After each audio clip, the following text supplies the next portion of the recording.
This is John Bailey, the epic voice of Honest Trailers, and you're listening to the Fiveish Fangirls podcast. It's a Fangirls podcast with five-ish people. The tangents and squee will continue. Squee.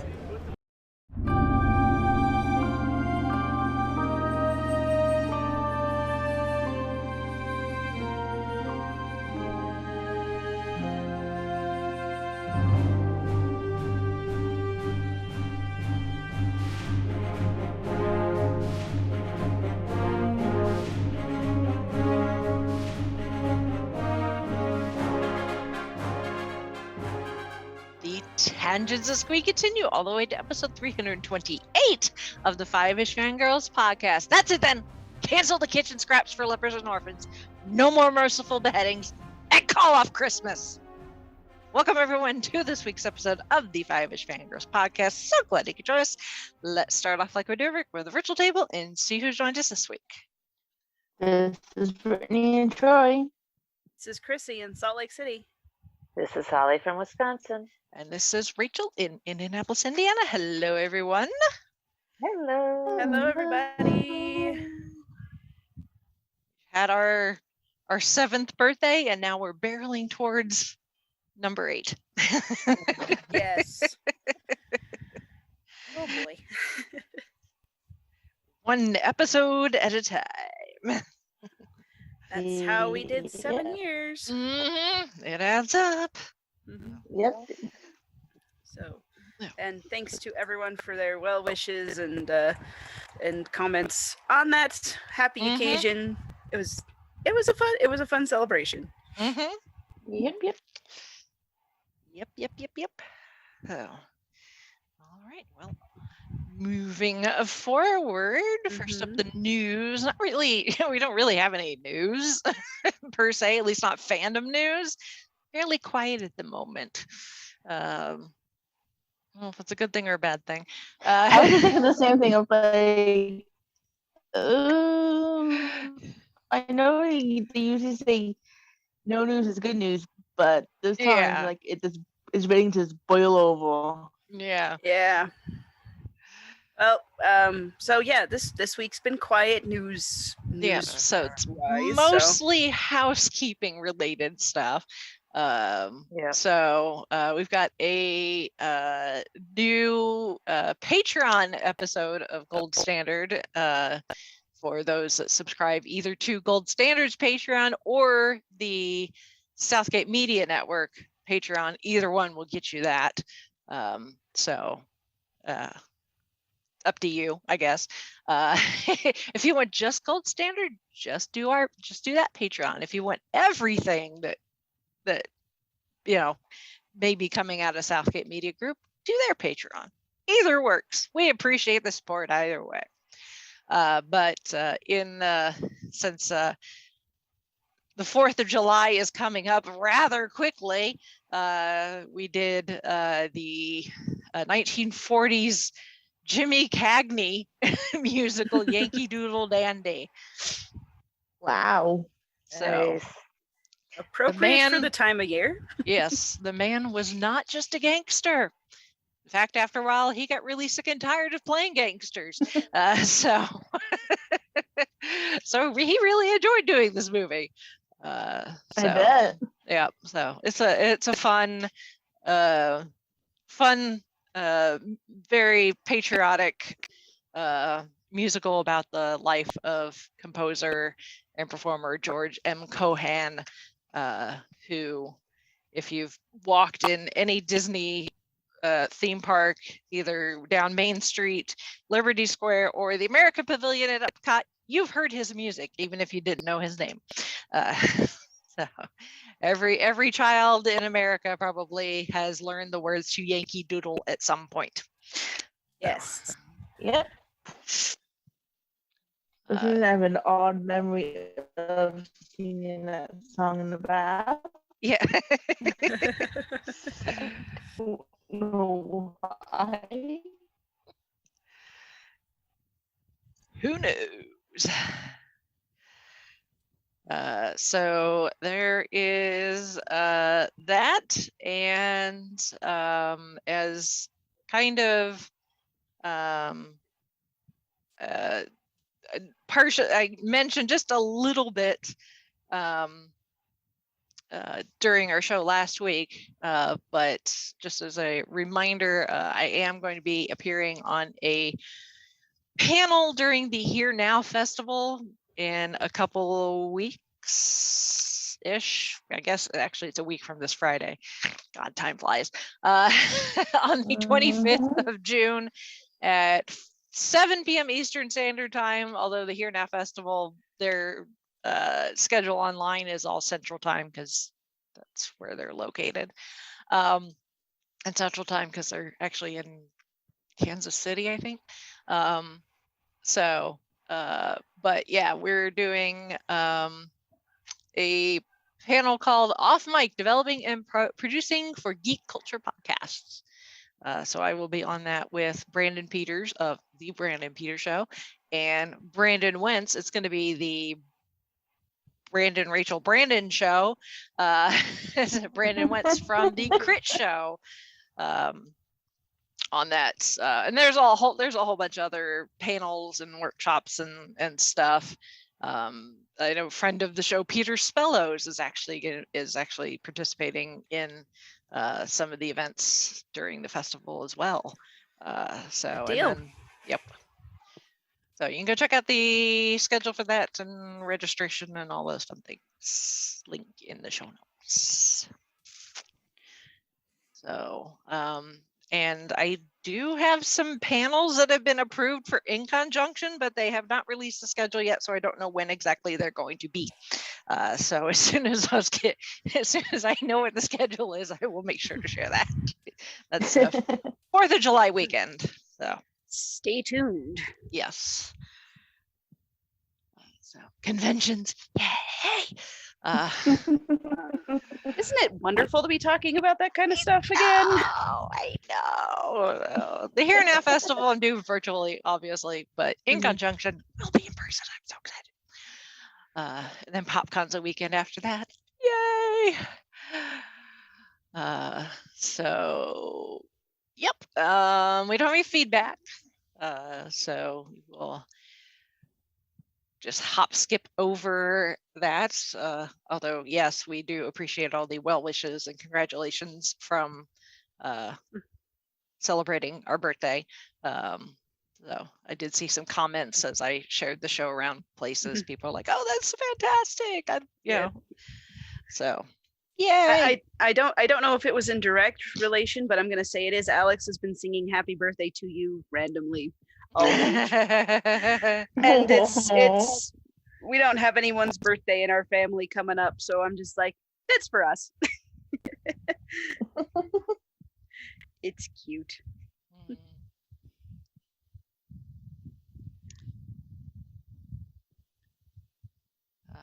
So we shall move on to this week's main topic, which is the another retro movie review. So this week we are, I guess, celebrating, if that's the right word. This movie's very divisive. The 30th, it's still an anniversary, I guess, either way, whether you're celebrating or not. But the 30th anniversary of the release of Robin Hood, Prince of Thieves, the Kevin Reynolds directed, Kevin Costner starring. I use that term very loosely.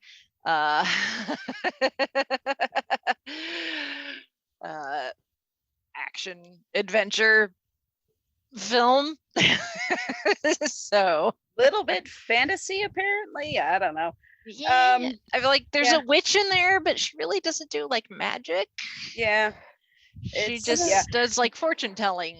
So I mean, this one, it's not like I know there's people who like it. There's people who don't. Chauncey loves this movie. This is one that I'm like, I don't think about it ever. If I think of Robin Hood, I think of the Disney animated one, Yeah, Or I that's think like the of best Men in- Robin Hood movie Yeah. ever. which I don't understand why it's so hard to adapt Robin Hood for movie, TV, whatever, because Right? like what? But apparently, in my reading, in research, it's like they're like, this is of the serious live action ones. This is the one that's most well known. There's been at least 2 other adaptations since then, movie adaptations since then. But I'm like, oh yeah, nah, I don't know. It's just I just don't remember them. But I do remember this one, and maybe it's because of Alan Rickman's performance. But also, probably. I guess, yeah. This is an Alan Rickman movie that Kevin Costner just happens to be in. Yeah, and it's kind of. I mean, Men in Tights but that one's a Mel Brooks, so it is and it isn't. But I mean, it's still a Robin Hood story, right? It is. It's just. It's kind of in a different realm, but it's intended to poke fun at it, though. That's the thing? Mm-hmm. Unlike this, where they took it very seriously in the worst way possible. So it's like, if you want like action adventure Robin Hood and don't want the Disney cartoon where all the characters are animals, go back to Errol Flynn. Yes. True. Yes, that's right. You have the Errol Flynn. Yeah. One. So, yeah, I don't know. It's like this one. The way I characterize my opinion of it is, I don't think of it at all. Yeah. Until I'm reminded, and it's not like, ew, I don't want to remember. It's just like, yeah, that was a thing. Yes. Mm-hmm. Yeah, Chauncey and I were talking about it last night after I finished watching it, and I was complaining, and he's like, I love that movie as a kid. I watched it like once a week, and I'm like, oh wow, that's fine. I was like, well, yeah, I mean, like, take out like the acting and the plot, the contrived plot, and like visually, it's not a bad movie. Like, the production design is really good. Like, the costumes are really great, although I even now question why Robin Hood's running around wearing a hipster scarf around his neck around Sherwood Forest. Yeah, I mean, you can definitely tell this was made in the 90s. There are there's definitely 90s hair, and even, for it being a costume drama, even the costumes, I can't explain why, even the costumes look 90s, even though it's not even medieval. I don't know what time period you call this. It's post-Norman invasion. Yeah. I guess. Yeah. But yeah, I don't know. It's a thing that happened. It is. Mm-hmm. It is a thing that happened. And every prom in 1991 or 92 had the theme, the theme song as the Bryan Adams. Yeah, Bryan Adams it's song. So 90s. That was my first slow dance. It's so 90s. My first slow dance. I can remember who it was. Nice. I am so sorry. Hey, that was my highlight. I wanted to dance to that song. So okay. Every school dance thereafter, so they had to play that song at least once. Yeah. Yep. Yeah. So like this movie was, for whatever reason, this wasn't there seemed to be like a resurgence of Robin Hood related movies in the late 80s, early 90s, because there was actually like an actual British production that was released like a month before this one. And all sorts of, like, just like there seems to, every now and then there just seems to be like a burst of like, we're gonna try to make Robin Hood a thing. Yeah, it doesn't work. And again, I don't understand what is the problem with adapting Robin Hood for the movies, because it's like, is it really that hard of a story to tell? I mean, Disney did it with, like I said, the animated one, and Once Upon a Time inserted Robin Hood into their mythos, and it worked. And it's kind of like, what the heck happened to you guys? Yeah. But who knows? Yeah. Well, and at this point, like Kevin Costner was like on a stretch. That is true. Of like it really rising as a star. He'd done The Untouchables in '87. Field of Dreams was '89. He did Dances with Wolves, which won the Best Picture the year before.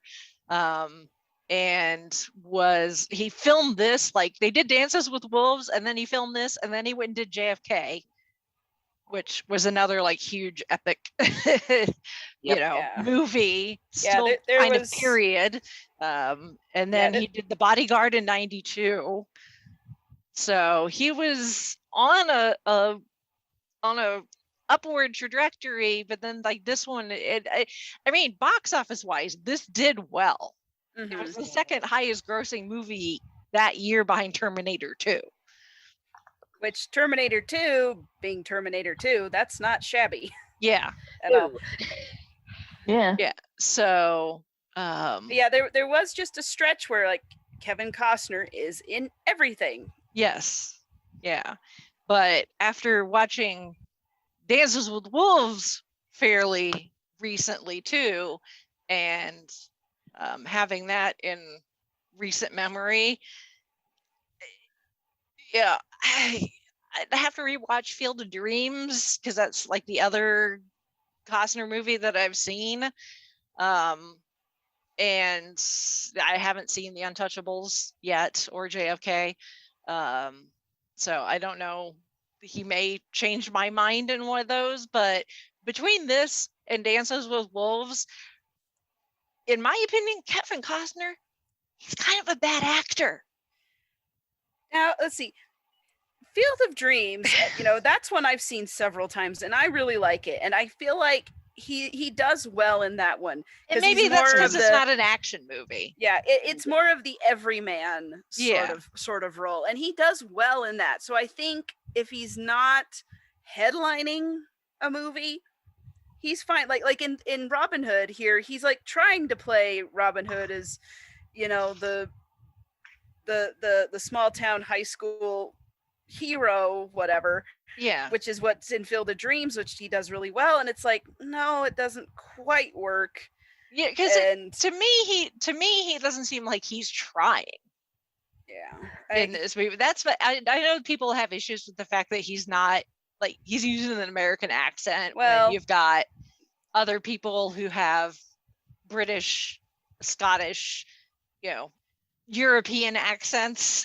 Yeah. And he's running around with his American accent. So which, depending on who you asked, he supposedly tried to use a British accent. He even hired a dialect coach, but he just couldn't do it. His British accent was awful. So the director was just like, just use your normal voice.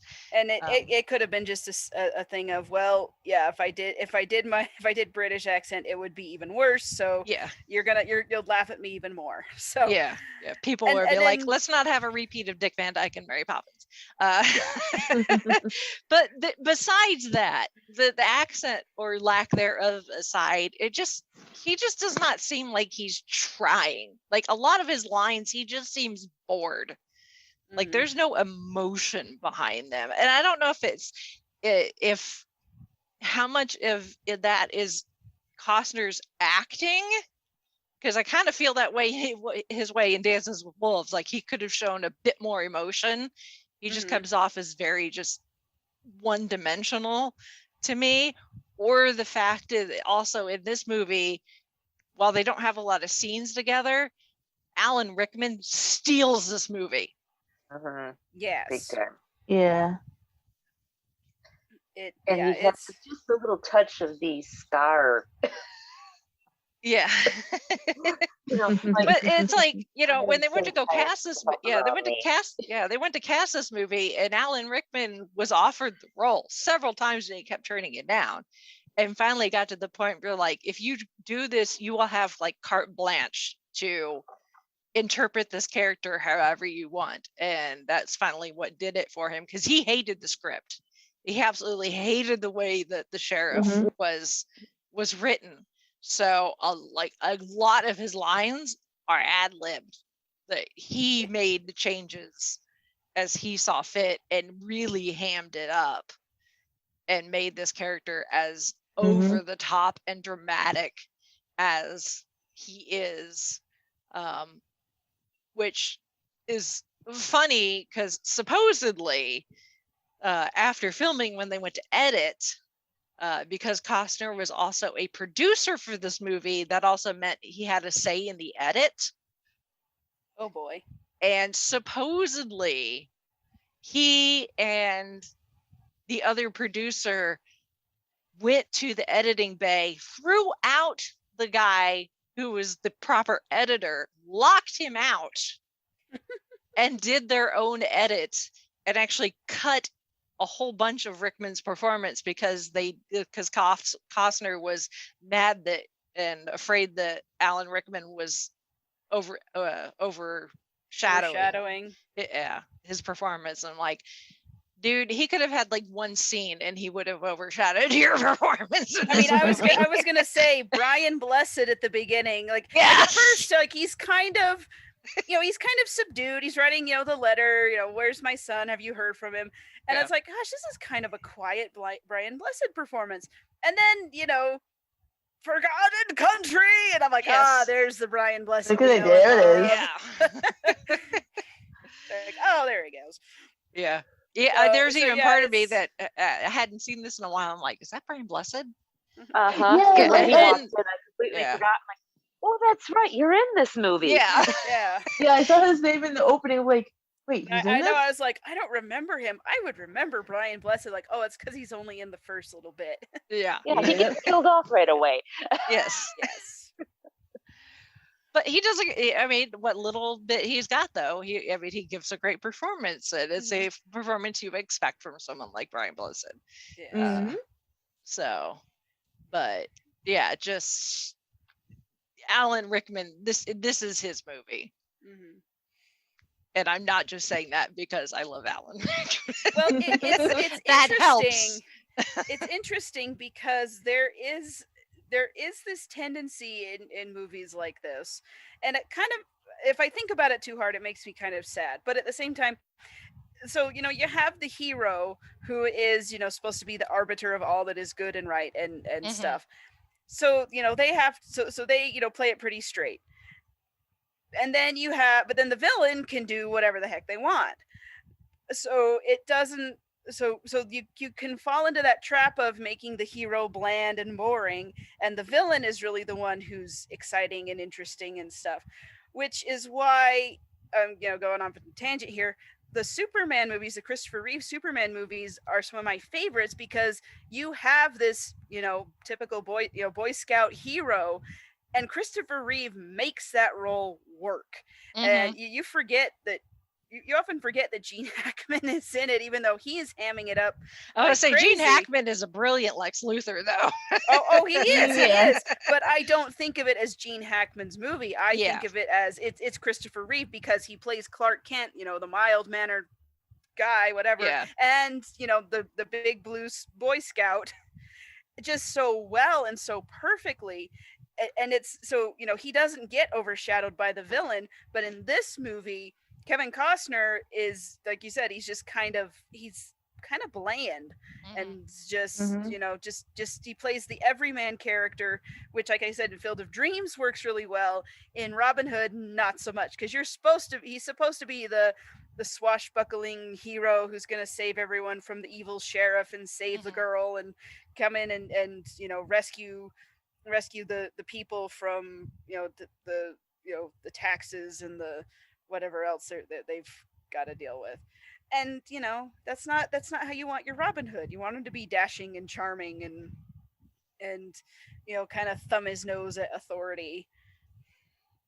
And it's like that's why people like the story, and maybe that's why Hollywood just can't get this one right, because they don't understand regular people and what a hero of regular people would be like. I guess. It has to be something because everyone else does not necessarily a standout performance. well, this movie gets very violent. The fact that depending on which, I guess, version you have lying around or have access to, like I watched it streaming, and it was PG-13 when it was originally released. It was released as a PG rated movie because they were like, oh, Robin Hood, that's something that the entire family can go to. So they marketed a breakfast cereal for kids based on this movie. Yeah, among other things. So they did some very selective edits, especially with the beginning when Robin's in prison and they're literally chopping people's hands off. And later, Christian Slater as Will Scarlet has an F-bomb that they edited. But even I don't remember if it was the editor. I don't think it was the editor. It was like a producer or somebody involved said that one of his biggest regrets was releasing this movie with a PG rating. I don't know exactly why. I don't know. I would love to. I would love to know I'm sorry that I subjected little kids to this, I guess was his regret. I'm not entirely sure. And bear in mind, this is early 90s. The 80s were not a distant memory. And PG-13 was still fairly new. Yeah, in the 80s, PG meant something. It wasn't like, oh, we're going to give Frozen a PG rating for scary images or something like that. It's like, no. Yeah, so since then it's pretty much PG-13, which I think is way more appropriate for this. The one F-bomb is just whatever. But yeah, I mean, this does get quite violent with the prison scene, and then towards the end, that final battle, it gets pretty gruesome too. Well, I would say you see Kevin Costner's naked butt, but that's not actually Kevin Costner. That's actually his stunt double. Oh, yes, that makes a difference in the rating. Well, I'm just saying, Yeah, I know. If you got someone that's like, ooh, Kevin Costner's naked butt, I'm like, well, no, sorry, it's not actually Costner. That's his stunt double. Get you all excited for the wrong person. Yeah. But yeah, I mean nowadays the violence, it's similar, I think, to like the Pirates of the Caribbean movies. Yeah, that's definitely a good comparison. Yeah, so or an apt comparison. So yeah, it's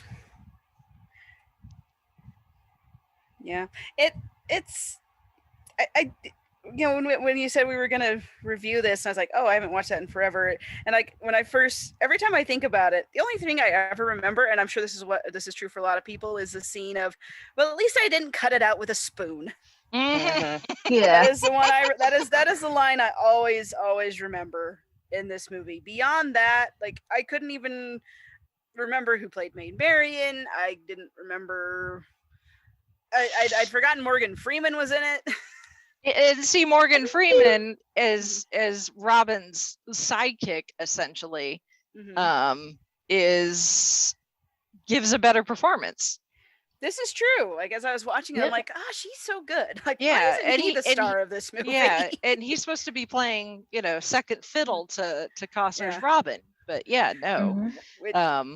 Which and I read something when doing my research that actually this guy, is a film historian or something, has said that Morgan Freeman's performance in this movie as Azim is actually one of the best portrayals of a Muslim in a feature film.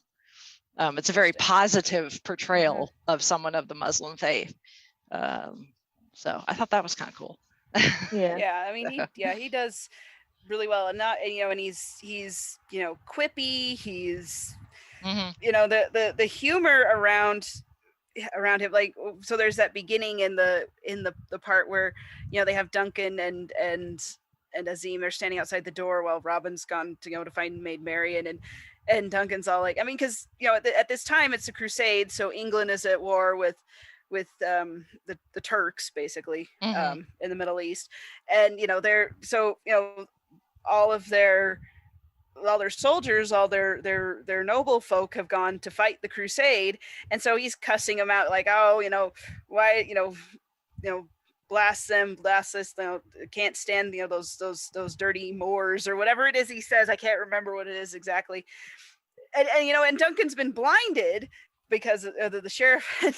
Poor Azim is standing right there, but he doesn't like get super defensive or anything. He just kind of sneaks up by him, and then Duncan asks him, well, what kind of name is Azim? And he goes, Moorish. So it's like he takes it in stride, and so the writing around Azim is really good. He's got some really fun lines and fun moments that really enhance his character and enhance his part in the story, and it felt like they were really giving Morgan Freeman a lot of good stuff to work with. Yeah. So that definitely helps, if nothing else. Yeah,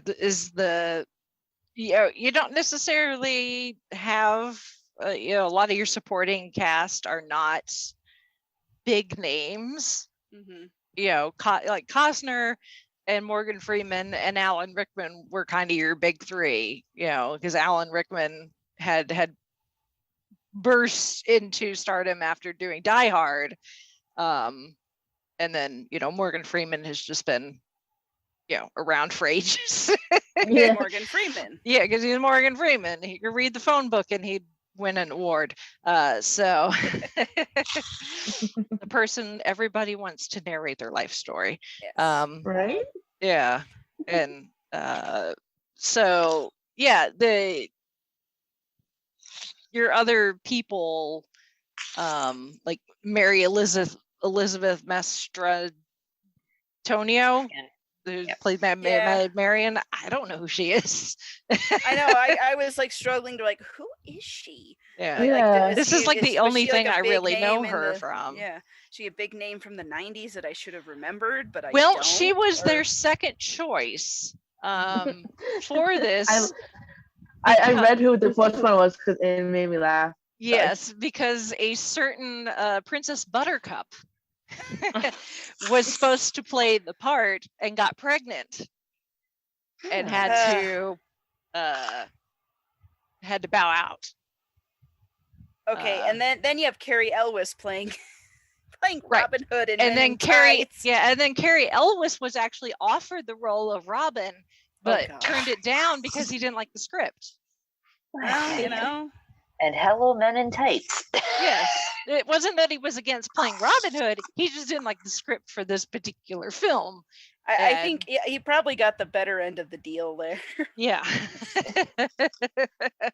But I think it's very funny that we could have had, a Princess Bride reunion if they're original in this, and it probably would have been an even better movie. Yeah, and I remember thinking before I knew that Robin Wright was originally the one intended to be Maid Marian, because I was thinking because Maid Marian and this reminded me a lot of Princess Buttercup. There's a lot of similarities between them, I think. Oh, clearly there's a reason for that. Yep. Yeah, but reading the who could have been cast in these, and it's like, oh, this could have been a much better movie. I think I read Johnny Depp was toned down Will Scarlet. Will Scarlet, yeah. Yeah, that's okay. He'd have his chance for swashbuckling later. Yeah, that is true. They had some high hopes for this. It seems the script was just kind of working against them. Yeah, sadly. Yeah. Yeah. Well, and apparently, like Kevin Reynolds and Kevin Costner are like really, really good friends. The guy that directed this, which they end up going on to make Waterworld. So, yeah. Okay. I that one I know nothing about. It's Same. I've never it's even seen worse. Okay. Yeah, I know. Like absolutely. Like I'm assuming it's water involved. That's like. Yeah, it's like the world has ended there, and people are living on the oceans, or it's a planet where people are living on the oceans. It's Earth, and the polar ice cap. You know, the polar caps have completely melted, so the entire Earth is flooded. Essentially. Yeah, there's some weird twist at the end. I don't know. I heard about it, but I don't remember the details. So again, I mean, you know, if you want these things to be memorable, maybe actually make them memorable and not just bland. Yeah. But yeah, you know, well, whatever. And I don't know if it's the you know, the writers, because the people who have the writing credits, Penn Densham and John Watson, I love that. I laugh at that too. Yeah, if you look at their writing credits, neither of them really had a lot under their belt before they wrote the script for this. Oh boy. So I don't know if it's just because they just weren't seasoned enough, maybe. I mean, yeah. And this was supposed to be like a huge summer blockbuster. I mean, and like you said, it did well at the box office, but again, Kevin Costner was kind of a big deal at the time, and it's an action movie, and the, you know, those big summer things. But at the same time, it's like looking back on it, you're like, yeah, you guys got your money, but it's not a memorable movie. The only not as a whole. The only reason I remember it is because Men in Tights made fun of it. Yes. And that's the one I remember. Other than the Alan Rickman stuff, obviously. Yeah. Yes. Yeah, you could just watch his bits and be like, that's all you need to see. That makes me wonder if there's a YouTube compilation of all the best Alan Rickman bits. Oh yes, there is. Oh, I figured there would have to be. Yeah.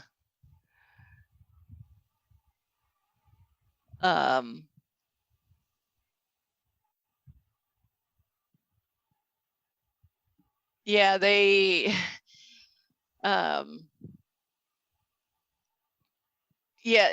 the fact that you know, even though Costner and Reynolds would go on to work after this, so obviously they made up at some point, but yeah, at one point Reynolds even walked out while they were doing editing because he didn't like the way that Costner and the other producers were editing. Oh man. Oh, boy. He didn't even intend the screening, like the premiere.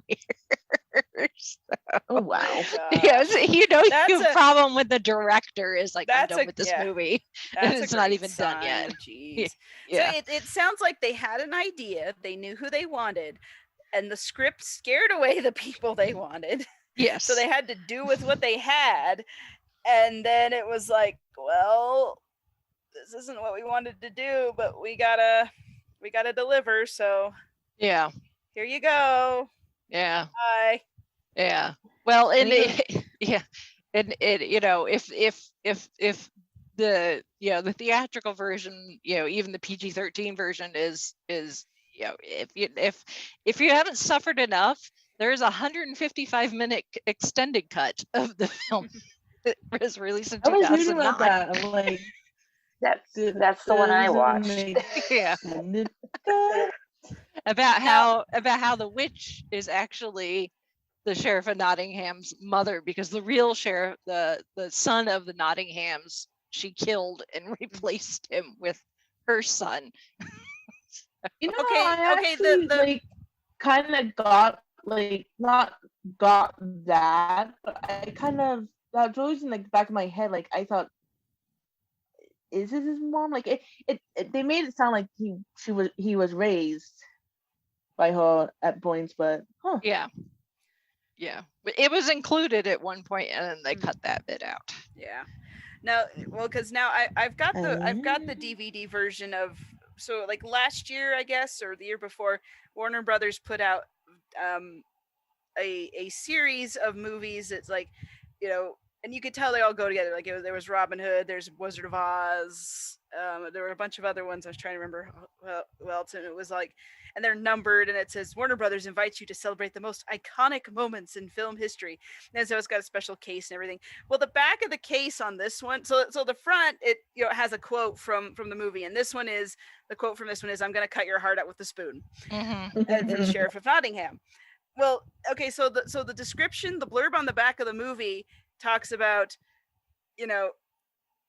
this, let's see, this story is, this epic story brings the 12th century medieval world to spectacular screen life, filmed at historical locales in England and France.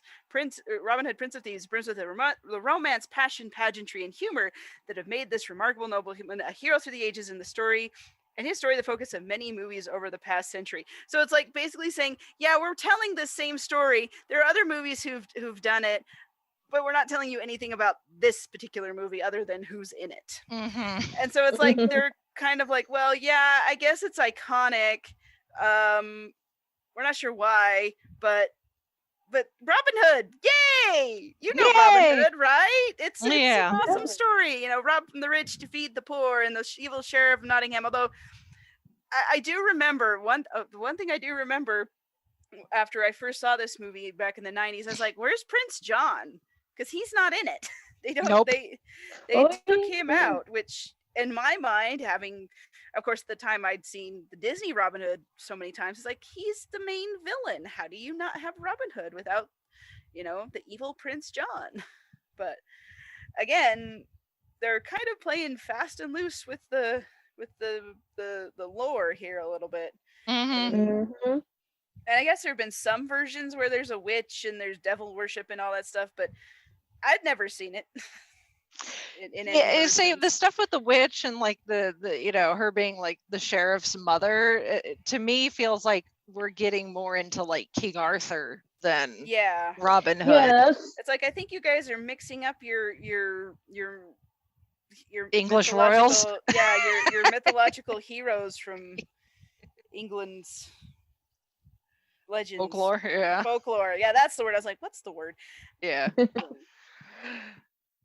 It's like, you guys got to get him right. Of course, Hollywood couldn't even get King Arthur right either. They did a movie of that, and that was, ugh. Yeah. It's like, guys, just stop. Yeah. Right? Yeah. Like, just quit while you're ahead. Yeah. Like this, let the BBC do that kind of stuff. Yeah, really. Because they did Merlin, and it was pretty decent. Yes. I love that when that came out with Sam Neill. Yes. Yeah.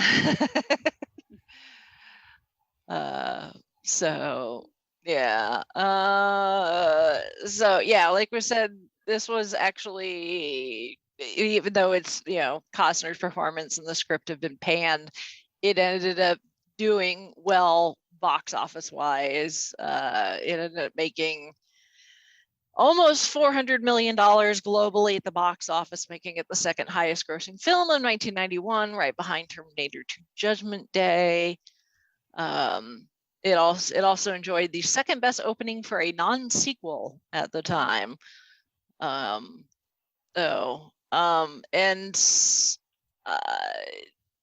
It kind of did okay awards wise ish. It got Alan Rickman was it a BAFTA? Yeah, Alan Rickman won a BAFTA for best supporting actor.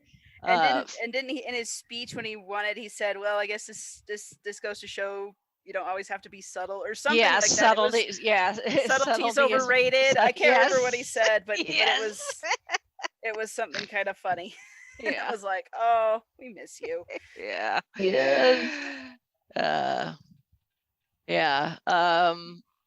So musically, it did well. Oh gosh. As far as the music is concerned, that's another high point in this movie. Is the score written and conducted by the late Michael Kamen, who I adore. He was a fantastic composer, and it's a shame that he's not around anymore. I'm trying to think, what else has he done? He has, oh my goodness, what hasn't he done? I'm not going quite as blank. prolific as, like your John Williams, but again, he's no longer with us and hasn't been for a while, so that doesn't help. Yeah. But he did Highlander, Lethal Weapon, Die Hard. He did License to Kill, James Bond movie. This movie. He's kind of like the action John Williams. Yeah, the Three Musketeers. You want to talk about another Bryan Adams ballad from the 90s? Oh gosh. We'll talk about the Three Musketeers at some point too. Talk about another adaptation where the bad guy is probably the best part of the entire film. Mr. Holland's Opus. That was a good movie. Yeah, the live action 101 Dalmatians.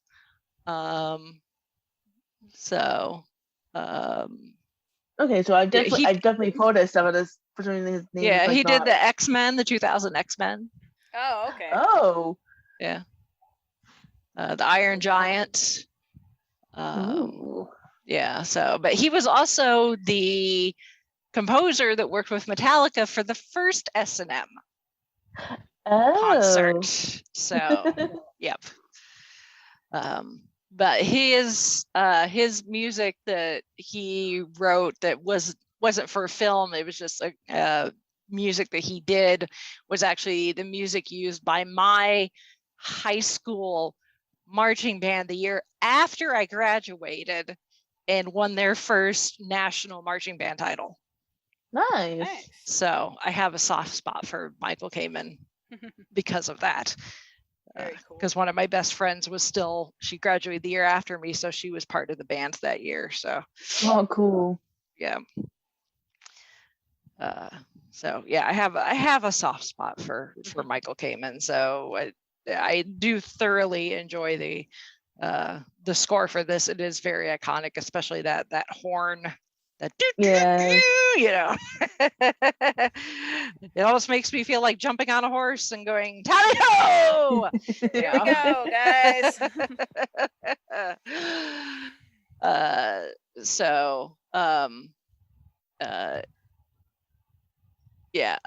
And then obviously Bryan Adams, Everything I Do It For You. It was nominated for an Academy Award for Best Original Song and won the Grammy Award for Best Song Written for Visual Media.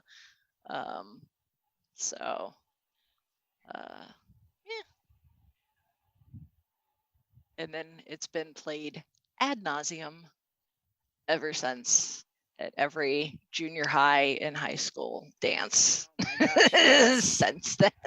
I was gonna say, I think I remember them at my junior high, and my junior high dances were like years after this movie. Yeah, no, it's just a standard like love ballad. It's one that the DJs who go and do like school dances, or if your church has dances for the teens, or whatever, they just always have that playing in the playlist. And that's the cue for all the couples to pair off and everyone else to go out and get a drink, take a break. Yep. Right up there with REO Speedwagon's I Can't Fight This Feeling. Oh yeah. Yeah. It's just iconic 90s. It screams 90s. Just that song. And like I said, this Bryan Adams just in general just screams 90s, but then when we get to Three Musketeers, we'll get to talk about the ultimate 90s, which the theme song from that, it's Bryan Adams, Rod Stewart, and Sting. Yes. Oh my. The mullets in that song. Yes, it is so 90s. All for one and all for love. Yes, exactly. Oh my goodness. Oh my. At least the music video for Everything I Do It For You was a little bit better than the All for Love. Even though it was nice to see all three singers in the room, but yeah. It's just still very 90s though. And of course, anything related to this movie visually, regardless of what else they use, has to have the POV shot of the arrow flying through the forest. No, that's just a thing in Robin Hood. Anything doesn't have to be a movie, TV, whatever. That just has to happen. I swear, it's probably even in a graphic novel retelling of I wouldn't be surprised. Yeah, I wouldn't put it past them. You. Yeah. Hey, if it works for CSI, but this is pre-CSI. Yeah. True enough. Yeah. Well, and the cool thing is though is like those shots of, because they actually use that like point of view arrow shot twice, at least, because there's the one shot where he shoots it through the forest and splits the other arrow, which that goes back to the Errol Flynn era of Robin Hood portrayals. But then they do it again later where the arrow's on fire, and that was just, they shot that on with the camera at 300 frames per second, which most film is 24 frames per second. So that's a lot of frames. But it's not like it's CGI or anything. It's an actual shot done in camera. There's not really any special effects in this film. There's a lot, it's mostly all practical effects, which I will again give them kudos for that. I mean, this is a time, I mean, Independence Day and all that's coming up quick, but this is they're still doing practical effects, and it's not, computer, any of that kind of stuff just isn't ready to go yet. It's not ready for prime time, as they say. So it's if it looks good, it's probably a practical effect at this point. Yeah, I mean, at this point, we're still living in the era of people trying to do good-looking effects practically, because that's what George Lucas did in Star Wars. So we're still living with that, the George Lucas effect, I think, when it comes to special effects. Speaking of Star Wars, let's talk about the other tie-ins with this movie, including the video games and the toys. Yes, because the toy for the Village playset is a complete knockoff of the Village Endor. It's not a knockoff, it's a reskin of the Ewoks Endor set, because it was made by Kenner. My mom was half tempted to pick up a Prince of Thieves one just in case, because I still have the Endor set floating around. She's like, well, if you need replacement parts. Yeah. She didn't. Dang it, she should have. I know, she should have. It's like, I'm just gonna squirrel these away and I will repaint them, like, if the dog chews on Wicked or something. Yeah. If it was good enough for the toy manufacturer. Right. Right? Because that's exactly what they did. It was made, the toy line was released by Kenner, who everybody probably knows, because they were like the people that started doing they're the ones that helped George Lucas essentially prove that selling toys in addition to films can help with the money making. You can do merchandising. yes, merchandising, merchandising, exactly. Where the real money is made. Spaceballs the flamethrower. Yep. The kids love this one. So yeah, Kenner had the license or whatever to do the toys for this, and I don't know what the logic was smart on their behind part. it. They didn't have to reinvent the wheel. Yeah, they were like, hey, a lot of the molds that we have could still work for this if we just paint them differently, and that's essentially what they did. So yeah, like the Sherwood Forest fort, treehouse villa is the Ewok set, Endor set, repainted differently. A lot of the characters were also like poor Friar Tuck. Chubby old Friar Tuck is one of Jabba's guards. Yep. Oh no. The green one- guy that kind of looks like a cross between like a wild boar and like a bulldog. Oh. That is Yeah, the that Friar guy. Tuck mold. Oh my Just my redone. gosh. So, yeah. They should have used the Rancor Keeper to redo Friar Tuck. Yeah. added a beard. That would have been my. a better use of Yeah. moldage. Yeah. So yeah, if you ever had any of the Robin Hood toys, odds are you really just had the Kenner Return of the Jedi set and not You and didn't know realize it. that, and you tossed them out because it's like, this doesn't look like it. You probably are kicking yourself now because you could have. I have no idea if it's worth anything, or just say, hey, I've got Star Wars, and not Robin Hood. Star Wars, air quotes. Look, Yeah. I've got This Star is- Wars. This Lord. is totally a Star Wars thing. Look. Yeah. Yes. They're like, okay, honey, that's right. Yeah. Let's go give you a nap. Yeah. Well, and then there was the video game that was done by Nintendo. And I do not remember a video game. I don't remember that one. yeah, I I don't- will have to find the video I was I watching. I think on remember- YouTube that talks about it and shows some some clips from it, and the characters images they're just awful. I do remember the Spoonie review. Vaguely. I'm gonna have to looking go. at some of the images right now. I'm gonna have to go and look yeah, that up didn't because play it's it. Spoonie. Yeah. It Probably a good was thing I didn't. Yeah, it was bad. Oh boy. my. At least visually, it just looks. Apparently, the gameplay wasn't necessarily that bad, but just the visuals were just like, and what? I mean, yeah, it was early 90s video games. We're not getting to photorealistic. But Like still, Robin Hood there- doesn't look like anything like Kevin Costner. Like if you were to like, who is this actor? You would have been like Milton Berle. Yeah.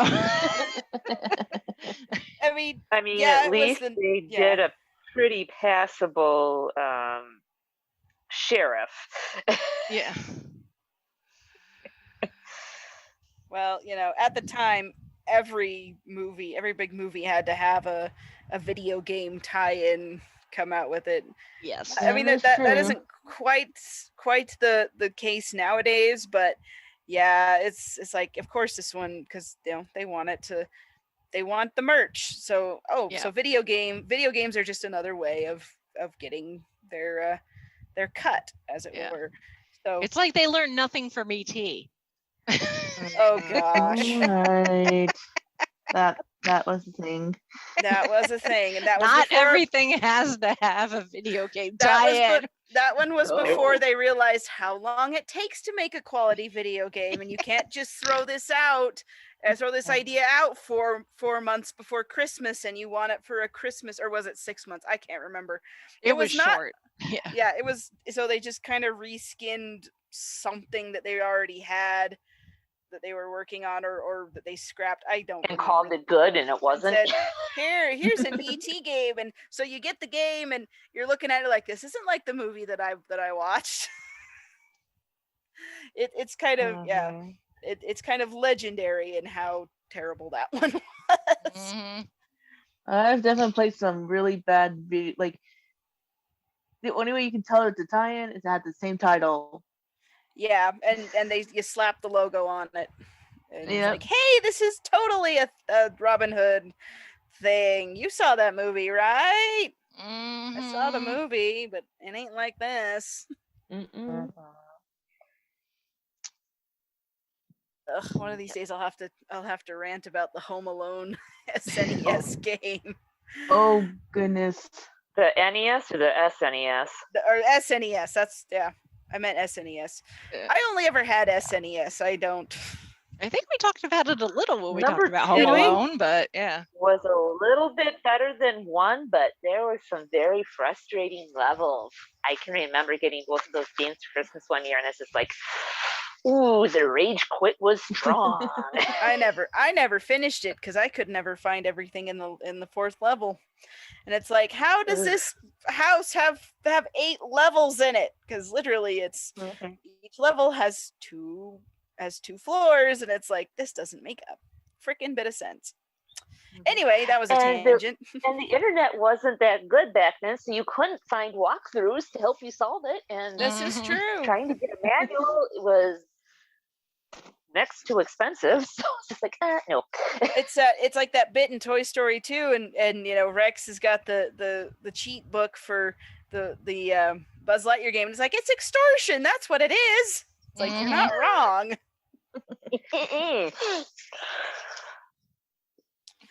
So anyway, yeah. I'm kind of glad that they've gotten away from video game tie-ins to movies. I mean, I think there's still a few here and there, but they're not nearly as ubiquitous as they were in the 90s. Yeah, like nowadays, they like if they want to tie in something, they will figure out a way to do it like in an existing franchise. Like I know, like with like when you know, Infinity War and Endgame came out, like they came out with like Marvel Avengers like skins for like Fortnite.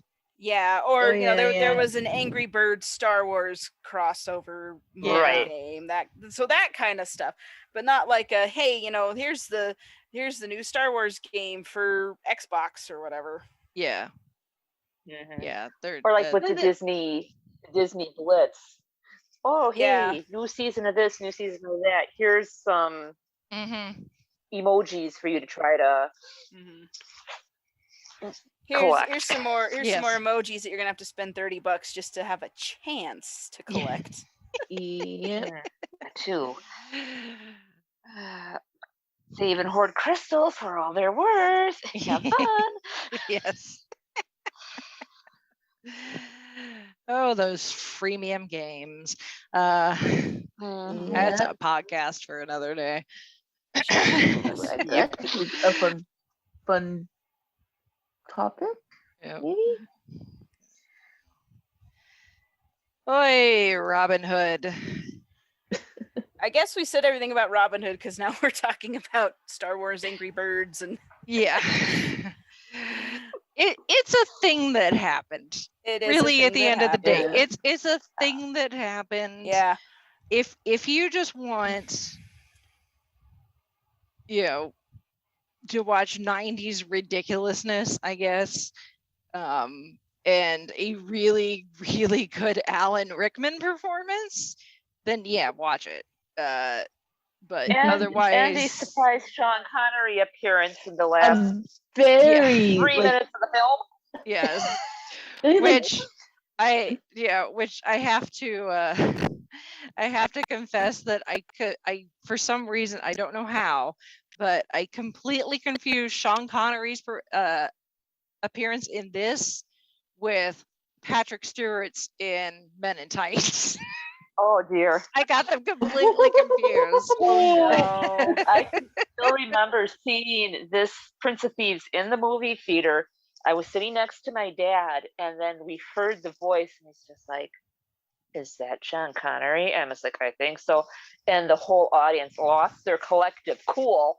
Yeah. You know, great He big just whoop. he just walked off the set of Highlander and was like, "Hey, I'm already kind of dressed for the part, so and let's film this I'll thing." donate my salary to charity. No, Yes, King yeah, Richard. he got paid $250,000 for 2 days of work. Dang, Wow. I want Quarter that of $1 life. million, but he donated it to charity. So Nice. Can't even get mad at him for that. nope. Nope. But I Sean, have you can do whatever you I want. have no idea how I confused his appearance as King Richard with Sir Patrick Stewart in Men in Tights as King Richard.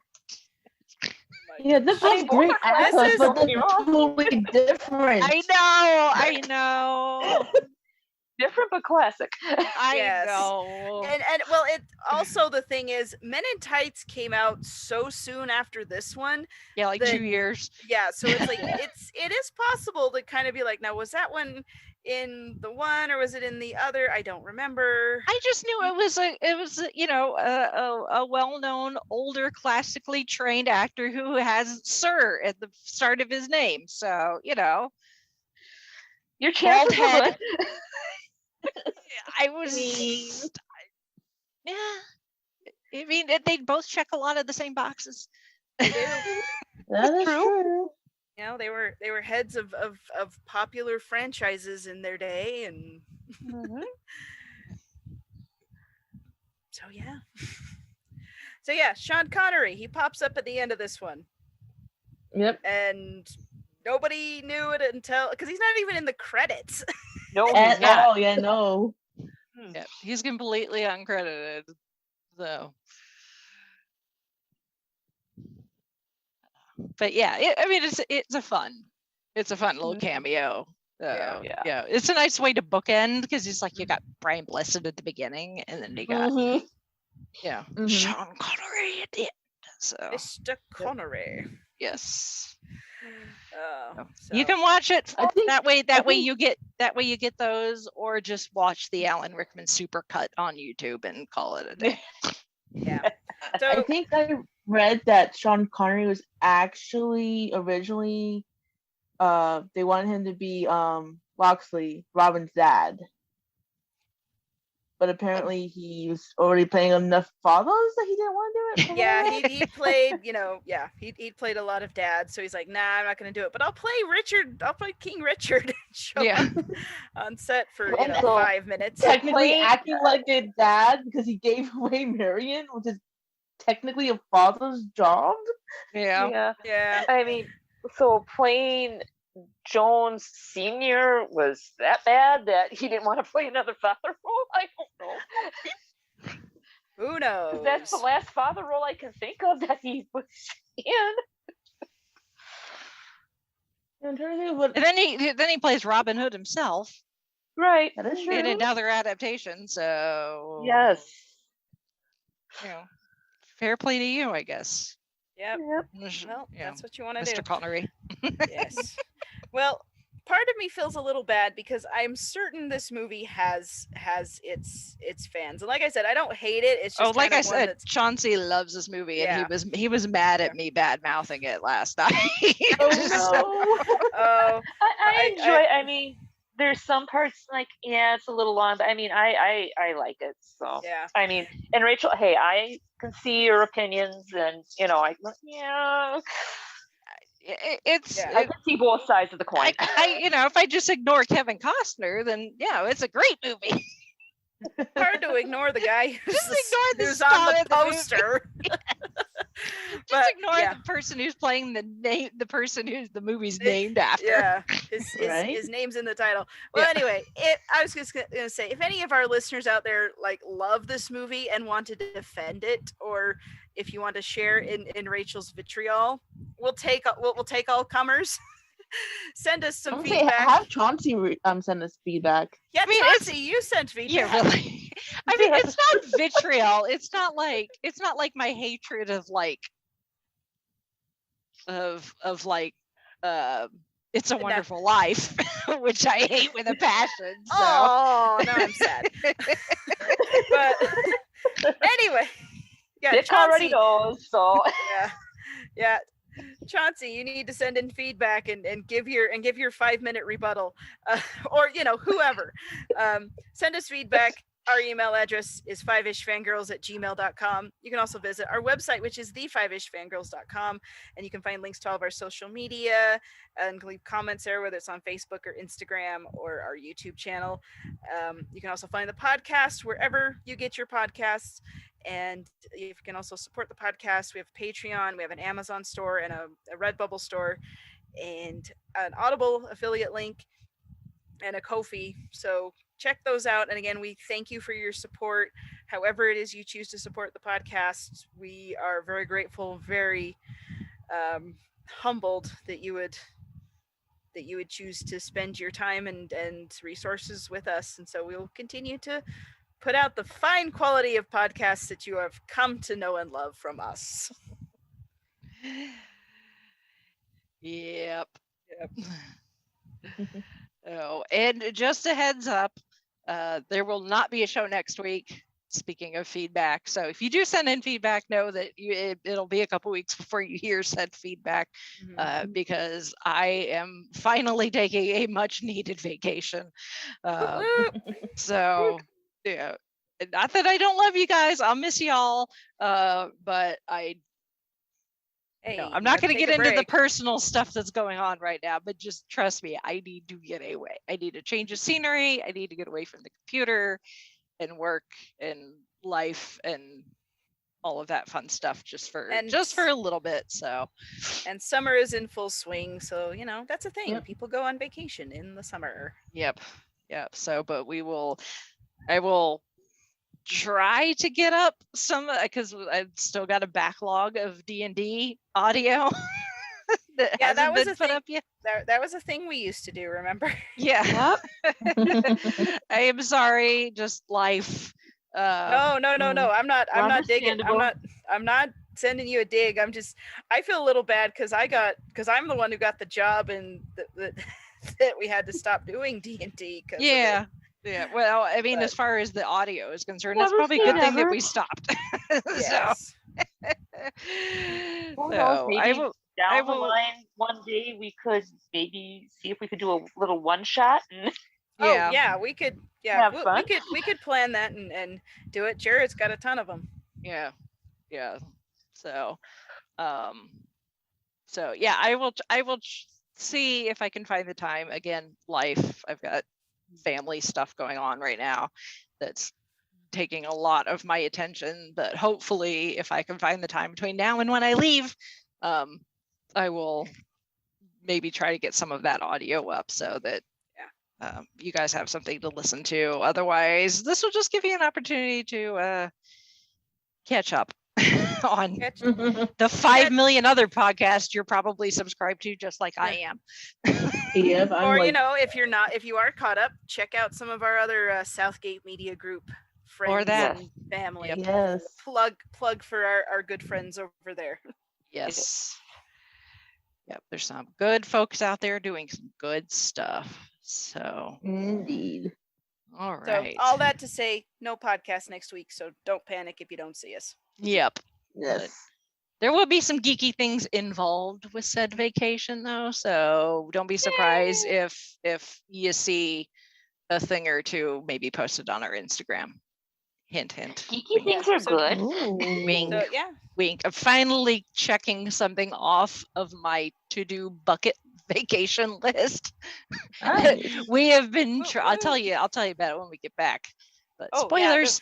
Don't spoil the surprise. Yeah, this is the third year in a row that we have planned this vacation, to go to this particular place, and have had to reschedule. And it almost looked like we were going to have to do it again because of the family stuff that's been going on. So the fact that this is finally happening, thank the maker. Someone out there said, "Okay, I'm cutting her a break." Yes. 3 times. Come on. Third time's the charm. So on that high note, On that piece of positive news, we Yay. shall sign off for this week. This is Brittany and Troy saying goodnight. This is Chrissy saying goodnight from Salt Lake City. This is Holly from Wisconsin saying good evening. And this is Rachel in Indianapolis, Indiana. This is grain, which any fool can eat, but for which the Lord intended a more divine means of consumption. Let us give praise to our Maker and glory to his bounty by learning about beer.